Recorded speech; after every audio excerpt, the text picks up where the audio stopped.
Bom dia, amados irmãos, amadas irmãs. Nós vamos continuar a nossa comunhão baseado no livro de Apocalipse. Em Apocalipse, capítulo 1, no final do versículo 6, existe uma expressão que é muito importante e que muitos de nós usamos, nós falamos, mas nós precisamos conhecer a realidade que existe por trás dessas palavras. E a frase é o seguinte: a Ele a glória e o domínio pelos séculos dos séculos. Nós falamos muito isso, não é verdade?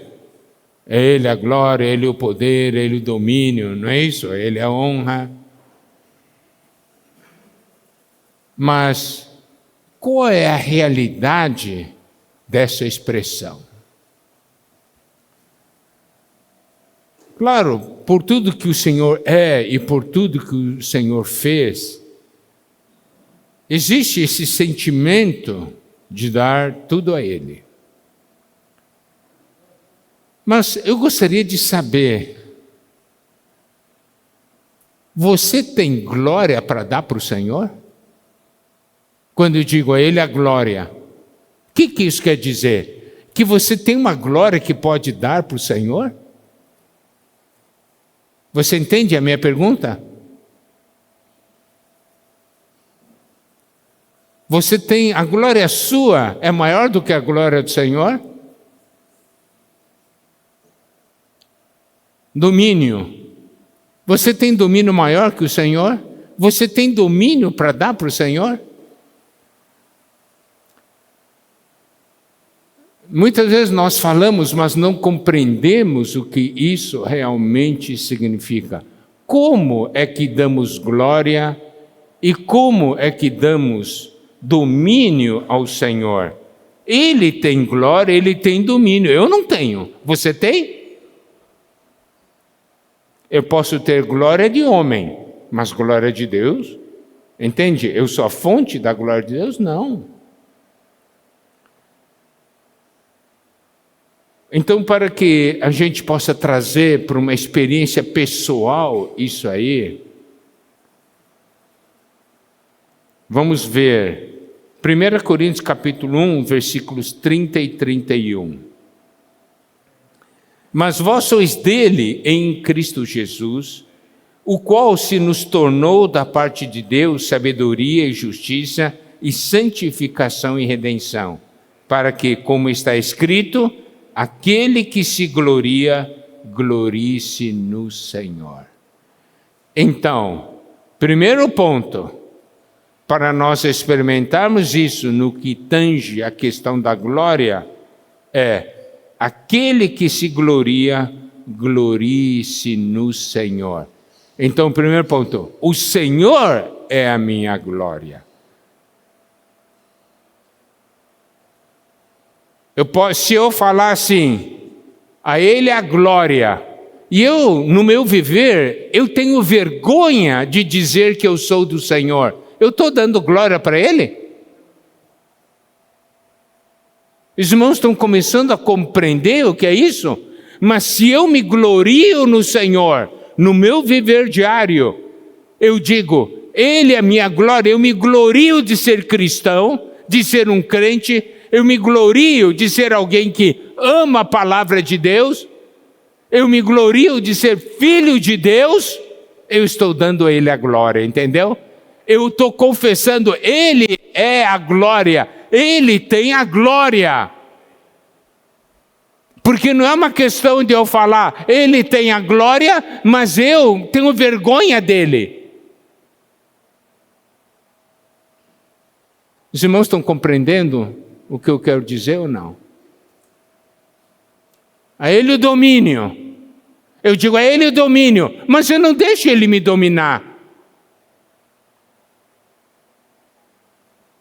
Eu não deixo ele me governar.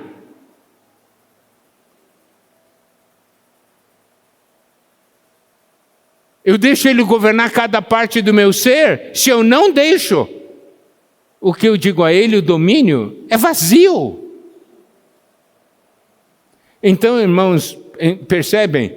Eu não tenho glória para dar para ele, eu não tenho um domínio para ele, mas quando eu reconheço e eu dou testemunho de que ele é a minha glória, tá certo? De que ele tem um domínio sobre mim, estou dando a ele a glória e o domínio.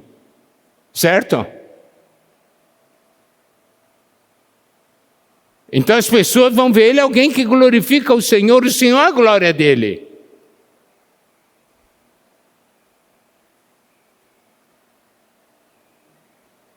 Nós cantamos muito, a ele a glória.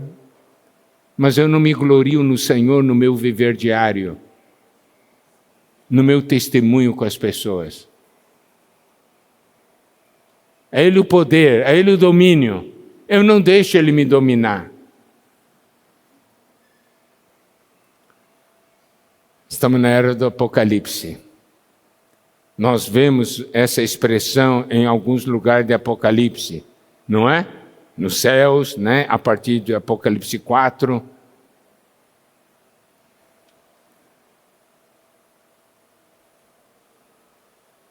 Não é glória para mim, é glória para ele. E eu me glorio nele. Ele tem domínio sobre mim. Então, por isso eu digo a ele o domínio. A glória na minha vida é ele. O domínio na minha vida é ele. Isso é trazer para a experiência própria esse versículo. Então, continuando, nós havíamos visto na última reunião até o versículo 8, agora nós vamos entrar no versículo 9, que diz assim: eu, João, irmão vosso e companheiro na tribulação, no reino, na perseverança em Jesus, achei-me na ilha chamada Patmos, por causa da palavra de Deus e do testemunho de Jesus. Em outras epístolas, por exemplo, Paulo, apóstolo de Jesus Cristo, né? Então ele estava falando para os irmãos ou para determinadas igrejas, em que posição ele estava falando. E aqui, João também, ele está falando aqui, compartilhando em que posição ele está compartilhando. Ele está compartilhando conosco como irmão. Isso é muito bom. Isso gera o quê? Um sentimento de proximidade. Mas isso mostra o relacionamento de vida que temos com ele. Quer dizer, foi meu irmão que viu isso. Não é? Eu, João, irmão vosso. Eu sou irmão dele, ele é meu irmão. Não somente irmão, ele disse, e companheiro. Tá? Isso aqui é um outro ponto que precisamos dar, porque companheiro significa que nós temos um relacionamento humano, temos um relacionamento de jornada, que nós somos companheiros, nós participamos juntos de algo. Daí ele disse o quê? Irmão, vosso companheiro, irmão e companheiro significa alguém, nós temos a mesma vida divina, certo? Nós participamos das mesmas coisas nessa nossa jornada aqui na terra. Participamos de quê? Tribulação, no reino, na perseverança. Então, João está falando, irmão, eu passo pelas mesmas tribulações que você, nós somos companheiros na tribulação. A questão é o seguinte: quando nós passamos na tribulação, nós sempre pensamos assim, eu estou passando, né? E parece que os outros, ninguém mais está passando. Parece que só eu estou passando na tribulação. E João está dizendo, irmão, eu também passo. João, acho que só a tribulação é menor. Quer trocar comigo? Você iria trocar com João as tribulações dele? Quanto ele sofreu pelo Senhor, não é? Se nós somos companheiros, mesma vida, nós passamos as mesmas coisas. Então, irmão, nesse final dos tempos, nós temos que também ter essa percepção. Daí ele diz assim, irmão vosso e companheiro na tribulação, no reino e na perseverança. Nós temos aqui 3 coisas. Hoje, nós estamos passando pela tribulação. No futuro, nós vamos estar no reino. E entre a tribulação e o reino, nós temos a perseverança. Certo? Eu estou na tribulação, mas como eu alcanço o reino? É com a perseverança. É isso que eu preciso perceber. Se eu perguntar quem está passando por tribulação, todo mundo vai levantar a mão, certo? Então, eu perguntar também, no futuro, quem vai estar no reino? Nós vamos estar no reino. Daqui até lá, o que nós precisamos? Perseverança. Ou paciência. Tem algumas traduções que usam a palavra paciência. Tem que ter paciência. Mas a questão é o seguinte: a perseverança é uma paciência com sofrimento, com tribulação. Por exemplo, quando tem alguma coisa boa para desfrute, eu não preciso falar para você, persevere, irmão. Tá certo? Vamos comer um churrasco. Daí tem bastante picanha lá. Daí, irmão, persevera na picanha. Não tem isso. Porque não precisa, você vai estar lá sempre na picanha, não é verdade? Mas quando é sofrimento, dá vontade de desistir. E a palavra do Senhor é persevera. Você está indo para o reino. Então, por isso que esse é um livro que a gente não precisa ter medo, não é? E onde nós vamos ter essa perseverança, essa disposição de passar na tribulação? É em Jesus. Quando a Bíblia só menciona Jesus, significa um espírito de sofrimento, de dor e de perseverança. É em Jesus. Aleluia. Em Adão nós não temos, mas em Jesus nós temos. Certo? No momento que diz, eu não aguento mais, eu vou desistir. Eu digo, daí vem essa palavra, em Jesus. Volte para o Espírito. Volte-se para o Senhor. Em Jesus você tem. Amém? Daí ele diz assim, achei-me na ilha chamada Patmos. Agora, o que nós precisamos ver, Patmos era o lugar para onde João foi enviado, para ficar ali exilado, condenado, ficar só, é um lugar de sofrimento.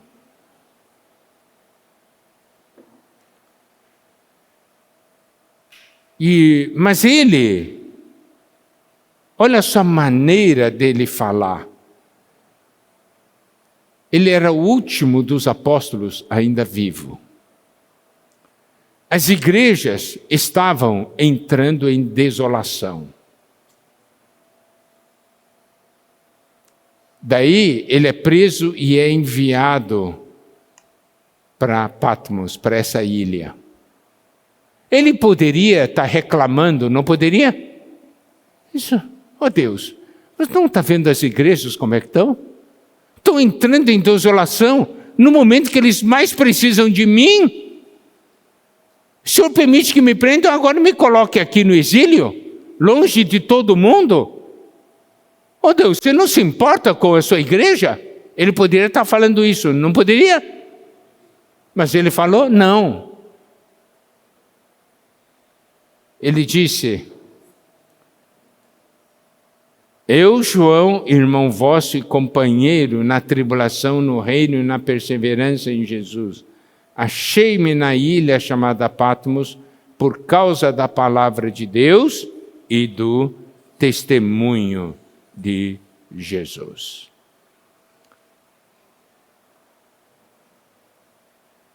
Ele tinha sido preso porque ele era um discípulo do Senhor, ele era cristão. Então ele estava sofrendo por causa disso. Eles estão na ilha chamada Patmos por causa da palavra de Deus e do testemunho de Jesus.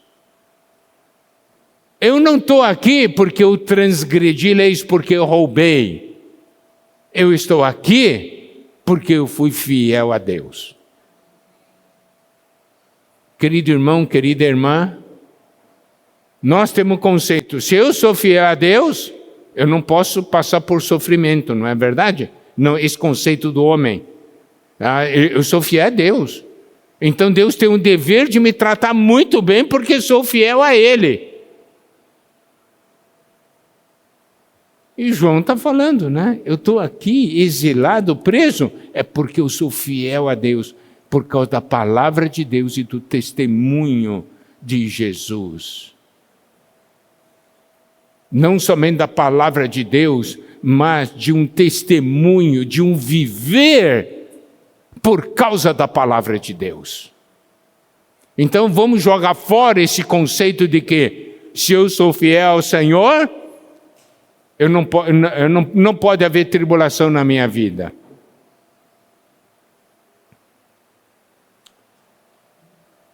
Nós precisamos conhecer a maneira com que Deus trabalha.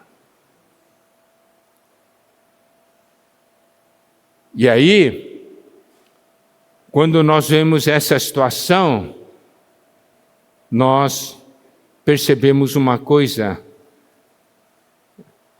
maravilhosa. Olha só, ninguém barra Deus. Ninguém consegue barrar o propósito de Deus e o que Deus quer fazer. Por que os romanos enviaram ele para a ilha de Patmos? Para ficar longe de tudo, não é? Para condená-lo. Porque ele estava condenado.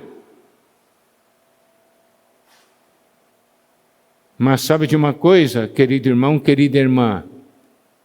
Foi nesse lugar que ninguém queria ir, mas para onde João foi enviado, que João recebeu essa tremenda revelação do livro de Apocalipse.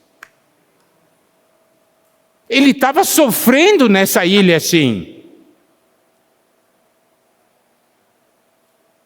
A questão é que a gente precisa ver, Senhor, se estou aqui, me dá revelação. Revelação por que estou aqui e por que causa. Me dá revelação do seu propósito, do seu coração.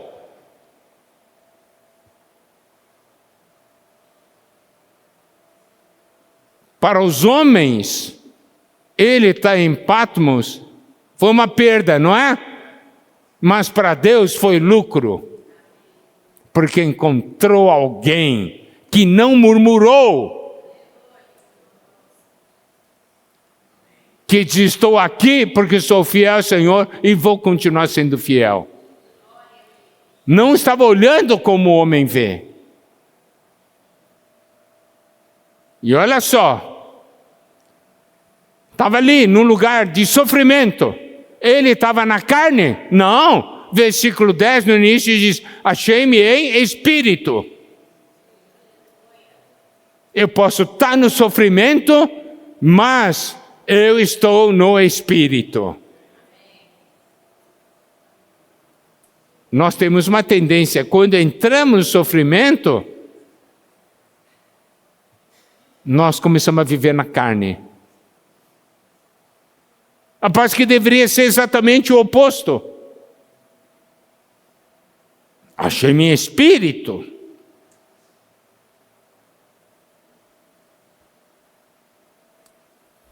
Na verdade, todo dia nós devemos ser achados no espírito.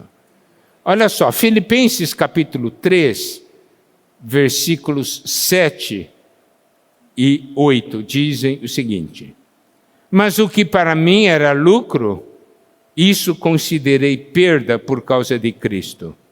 Sim, deveras considero tudo como perda, por causa da sublimidade do conhecimento de Cristo Jesus, meu Senhor, por amor do qual perdi todas as coisas e as considero como refúgio para ganhar a Cristo.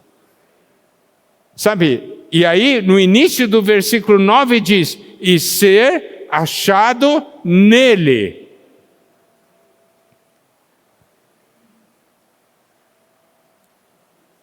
Por amor ao Senhor, Paulo diz: eu perdi todas as coisas. Sob o ponto de vista humano, coitado, que perda.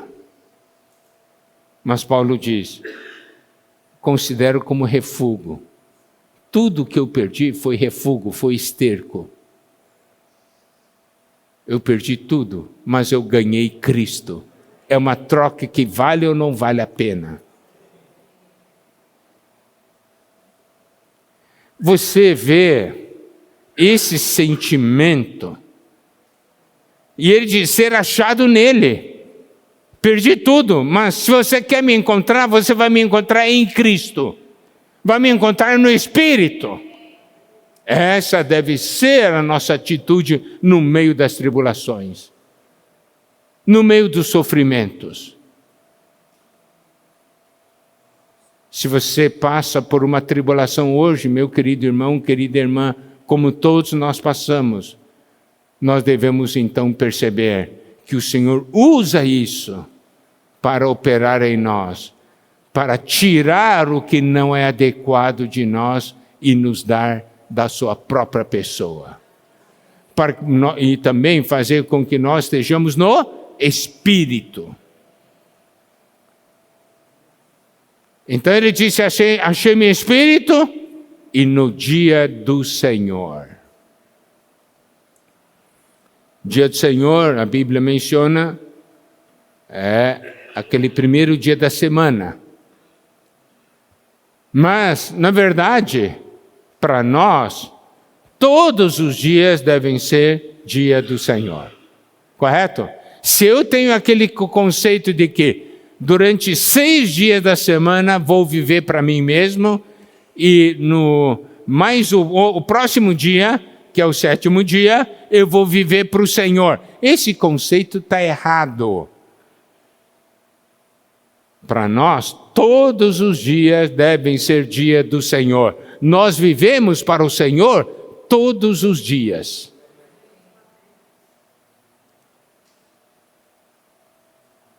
Então, observe. João estava falando para nós: eu estou em tribulação. Eu sou irmão de vocês, eu sou companheiro de vocês e estou na tribulação. Está mesmo, está na ilha de Patmos, um lugar de sofrimento. Eu estou na tribulação, mas eu sei que estou indo para o reino. Nós estamos experimentando a realidade do reino e eu estou aqui perseverando.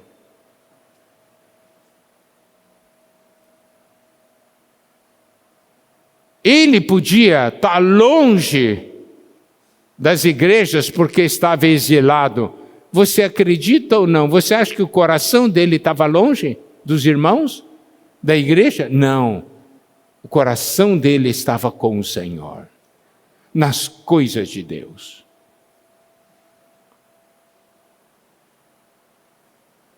E ele, no Espírito, no dia do Senhor, começa então a receber revelação.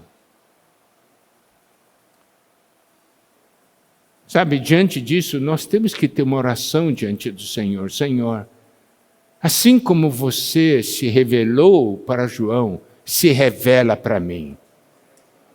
Eu quero ser aquele que persevera. Eu posso estar no meio da tribulação, mas eu quero que a tribulação seja porque eu sou fiel a Ti.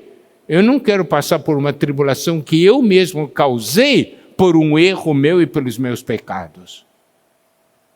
Por isso que Pedro, nas suas epístolas, ele fala, soframos não como malfeitor, certo?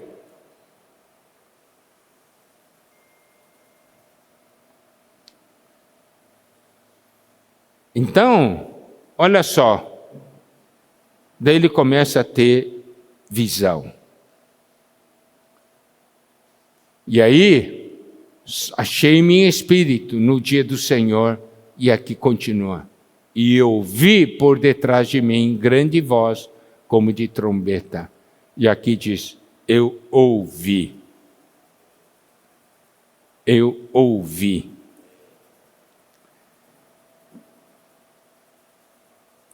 Você sabe,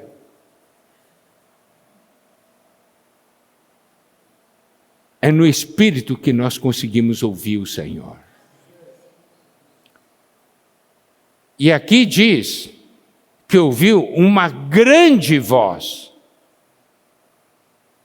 Uma grande voz. É como de trombeta. A voz do Senhor para você é uma voz baixinha ou uma voz alta? Melhor, a voz do tentador é uma voz baixinha ou uma voz alta? Na sua vida? Hã? Hã? Diga, na sua experiência, fale. É uma voz baixinha, a voz do tentador? Hã? Ou é uma voz forte? Hã?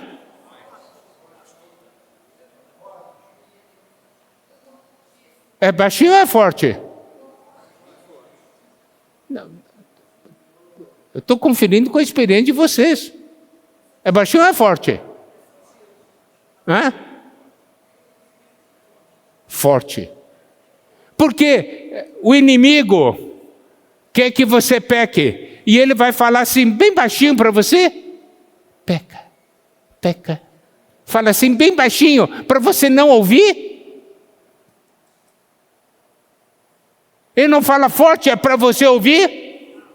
E quantas vezes ele fala? Só uma vez?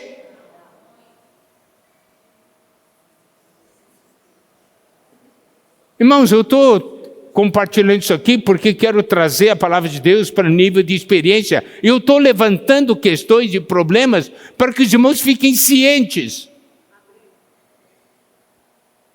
Então, a voz do inimigo é uma voz assim, baixinha assim, ou é voz forte? Forte. E repete, não é? Fala, fala até você cair. Ele quer nos tentar, ele quer que a gente caia, e ele vem nos tentar com voz baixinha, nada disso. Agora, a voz do Senhor, você ouve forte, ouve a voz do Senhor é baixinha, ou alguma vez não consegue nem discernir.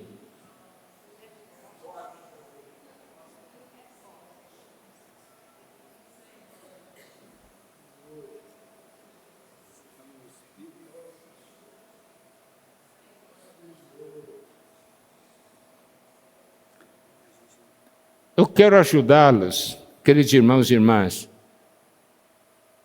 a encararem suas experiências de uma maneira adequada na luz da palavra de Deus.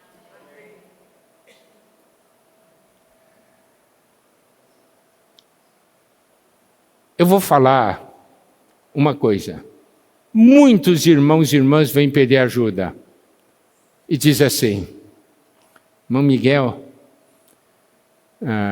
eu preciso de ajuda. Por quê? Porque eu estou orando ao Senhor e tal, e tem tantas vozes, eu não sei qual que é a voz do Senhor. Você tem essa experiência ou não? Hein? Sejam sinceros. Eu não sei se isso aqui vem da minha alma ou vem do meu espírito. Ih, como é que é? Eu não sei. Tem uma voz que me diz isso aqui, mas...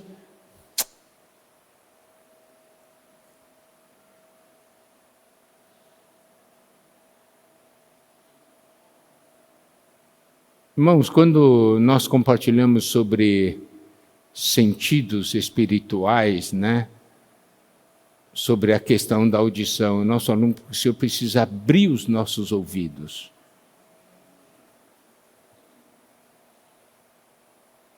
Quando temos um problema, muitas vezes o que a gente faz, a gente fala com irmãos, fala com parentes, amigos, conhecidos. E o que você acha? O que você acha? A gente ouve a voz de todo mundo, mas a gente não vai orar.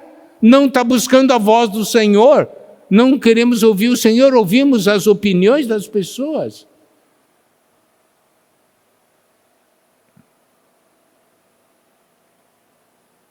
Eu tenho que estar no Espírito e eu tenho que saber usar, exercitar meu Espírito para aprender a discernir a voz do Senhor.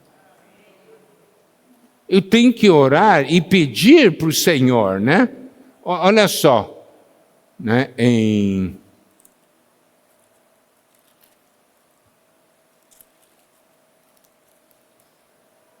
Atos, capítulo 7, versículo 51, Estevão diz: homens de dura cerviz e incircuncisos de coração e de ouvidos, vós sempre resistis ao Espírito Santo, assim como fizeram vossos pais, também vós o fazeis.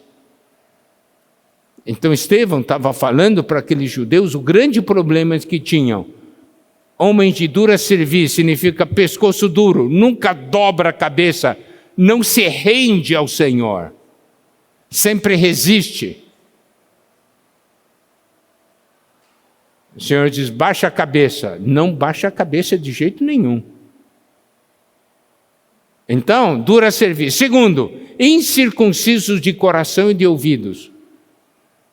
Coração revestido é pela carne, ouvido tampado pela carne.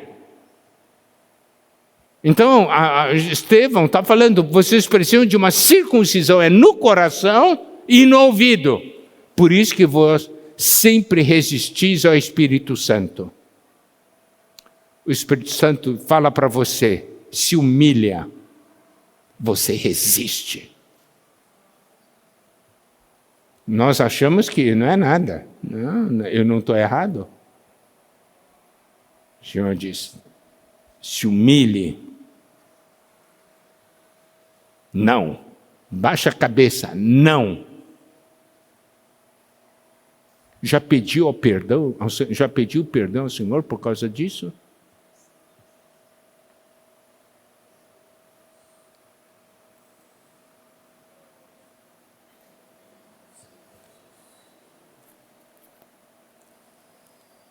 Ouvi. João estava no Espírito. Ele ouviu. Se eu estou na carne, eu não consigo ouvir. Ou a voz do Senhor é muito fraca. Eu estou na carne. Eu não estou buscando ouvir a voz do Senhor. Ouço tantas vozes. Isso aqui nós já compartilhamos muitas vezes. Eu perguntei uma vez para os irmãos, numa conferência: Satanás fala todo dia com você ou não? Fala ou não fala? Fala. Deus fala todo dia com você? Fala ou não fala? Fala. A questão é que de Satanás nós conseguimos ouvir, de Deus nós não conseguimos ouvir. Não é que Deus não fale, não é que Deus não fale. Deus fala, só que nós não ouvimos ou nós não queremos ouvir. Se o Senhor falar para você, toma a cruz. Não, eu não quero ouvir isso. Eu não vou fazer isso. Não é assim? Mas João, ele estava no Espírito, no dia do Senhor, e ouviu uma grande voz, como de trombeta. Quer dizer, ele sabia, a voz era clara, nítida. Você sabe, quando a gente lê um versículo desse aí, a gente muitas vezes lê. Nós não levamos esse versículo na oração. Quando lemos um versículo desse aqui, e nós devemos dizer, Senhor, eu quero estar no Espírito. E eu quero ouvir a sua voz como uma grande voz. Eu quero ouvir sua voz nitidamente, Senhor. Me dá tal experiência.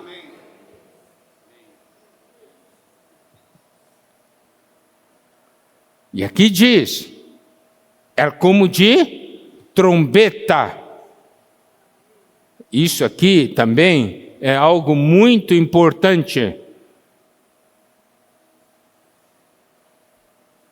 Números, capítulo 10, versículos 1 e 2. Falou mais o Senhor a Moisés, dizendo, faze 2 trombetas de prata, de obra batida as farás, e te serão para a convocação da congregação e para a partida dos arraiais. Então se tocava a trombeta para dar a direção para o povo. Então, quando ele ouviu uma grande voz, como de trombeta, significa, é uma voz que dá direção. E é isso que todos nós precisamos. Uma voz que dá direção. Aí também, nesse versículo 10, tem um ponto de uma experiência que é muito importante. Ele diz assim, e ouvi por detrás de mim. Ele ouviu a voz, mas a voz veio de trás.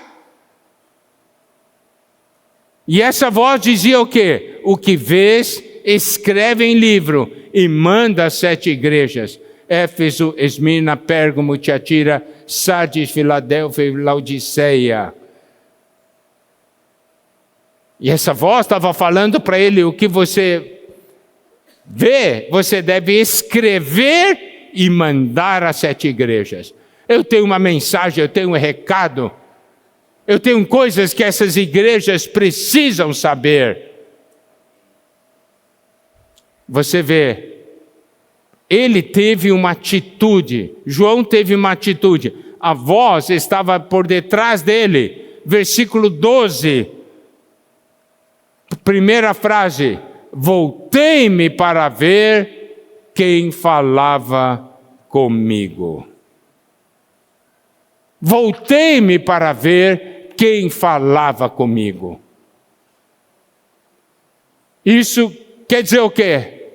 Se essa voz está atrás de mim, eu tenho que me voltar. Eu tenho que ver quem está falando comigo, porque isso vai determinar tudo.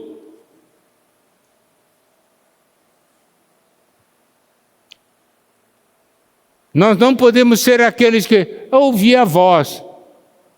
Mas você viu? Não vi. Por quê? Você não viu? Porque não me voltei.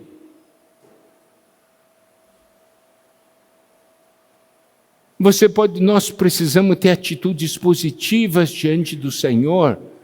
Se a voz está de mim, eu vou me voltar para ver quem está falando comigo. E aí vem a segunda grande experiência. Primeira grande experiência foi ouvir. E a segunda grande experiência foi ver. E voltado vi.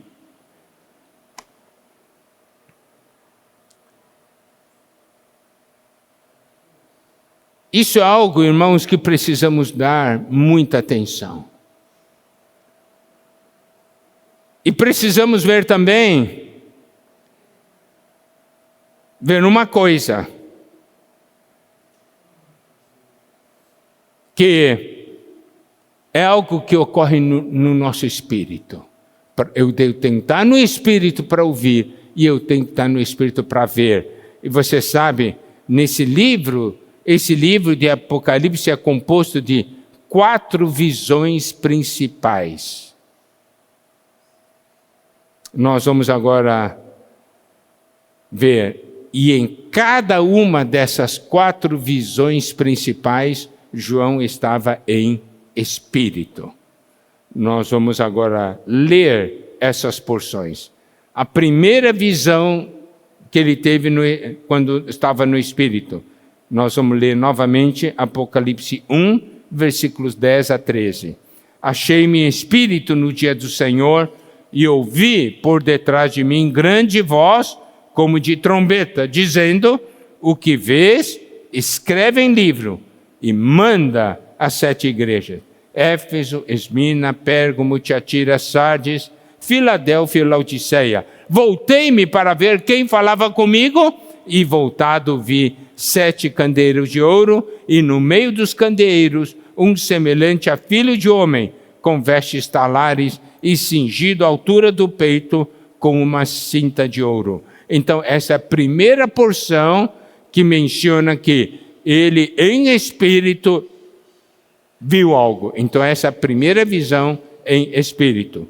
Segunda visão em espírito. Apocalipse capítulo 4, versículos 1 e 2.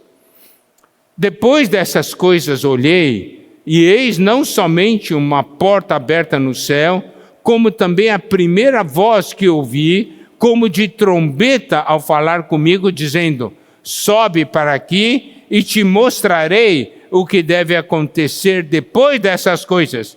Imediatamente eu me achei em espírito, e eis armado no céu um trono, e no trono alguém sentado.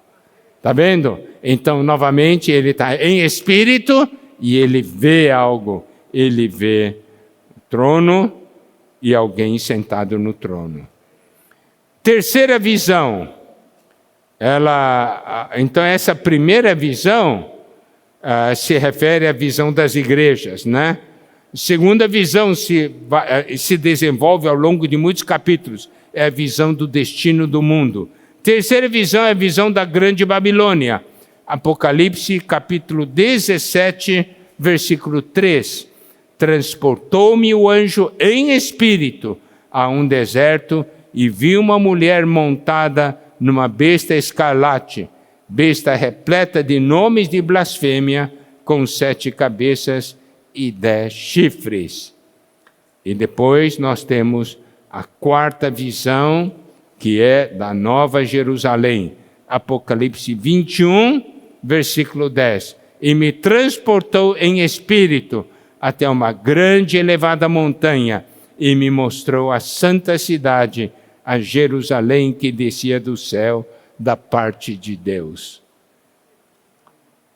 Querido irmão, querida irmã, nós vamos entrar no livro de Apocalipse, estamos entrando. Você quer ver algo desse livro? Quer? Tem que estar no espírito. Senão você só vai ver como o homem vê. Você não vai ver o que Deus quer revelar. Então, amados irmãos, Deus deseja revelar para nós. Precisamos saber que no dia de hoje passamos por tribulação. Precisamos de perseverança até chegar no reino. Amém. E que eu devo estar no Espírito, vivendo para o Senhor todos os dias e exercitando meu espírito para ouvir a voz do Senhor. E nós vamos começar a ver as coisas. Amém? Então, a partir do próximo domingo, nós vamos começar a ver o que João viu. Tá bem? Que o Senhor possa nos abençoar.